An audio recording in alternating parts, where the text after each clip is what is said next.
নমস্কার সবাইকে।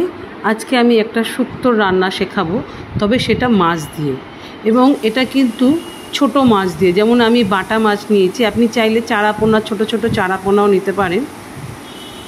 এই গরমে এই রান্নাটা খুবই শরীরের পক্ষে ভালো, এবং এই হালকা রান্না খেলে কিন্তু আপনার হজম খুব তাড়াতাড়ি হবে। ধরুন আপনি আগের দিন অনেক রিচ খাবার খেয়েছেন, পরের দিন দুপুরবেলায় কিন্তু এরকম একটা শুক্তো আপনি রান্না করে খেতে পারেন, শরীরের পক্ষে ভালো এবং মুখের স্বাদও কিন্তু এটা বাড়াবে। তার জন্য প্রথমে আপনাকে মাছটা ভেজে নিতে হবে, এবং সেই মাছ ভাজার তেলেই আমি ফোড়ন দিচ্ছি তেজপাতা, আদা এবং রাঁধুনি।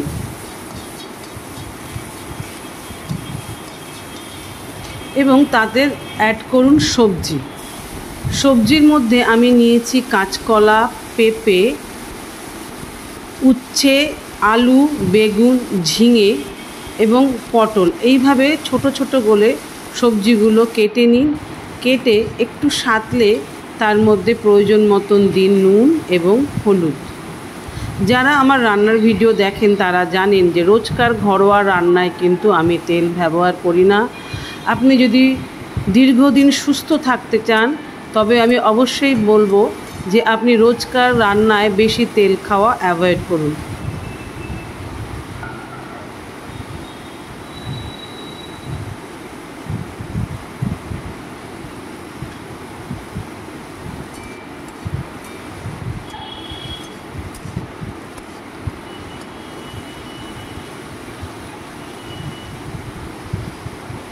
নুন, হলুদ এবং মশলার সাথে সবজিটা একটু মাখা মাখা হয়ে গেলে এর মধ্যে আমি অ্যাড করব জল দিয়ে আমি সবজিটাকে কিন্তু নরম হতে দেব।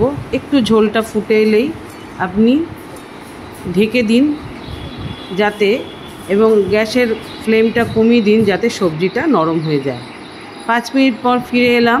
দেখুন আমাদের সবজি কিন্তু নরম হয়ে গেছে।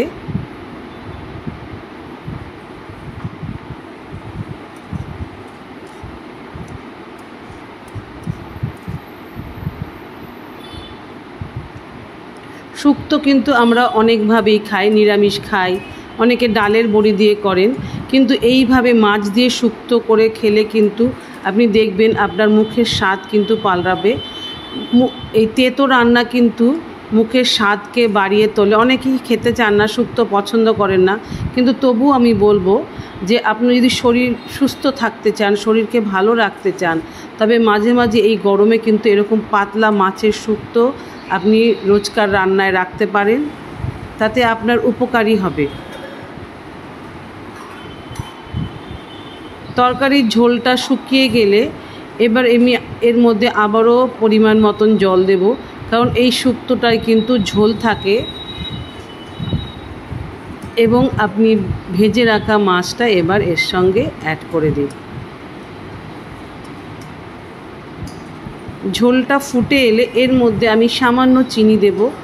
যদি আপনারা চিনি না খেতে চান তাহলে আপনারা সেটা অ্যাভয়েড করতে পারেন, কিন্তু যেহেতু এটা তেতো রান্না, সামান্য একটু চিনি দিলে আমার মনে হয় টেস্টটা ব্যালেন্স হবে।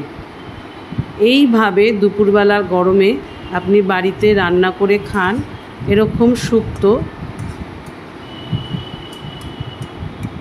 এরকম ঘরোয়া রান্না দেখে অনেকেই হয়তো নাক সিটকবেন, তবে শরীরের পক্ষে কিন্তু এগুলো ভীষণই উপকারী। সবাই ভালো থাকবেন। ধন্যবাদ।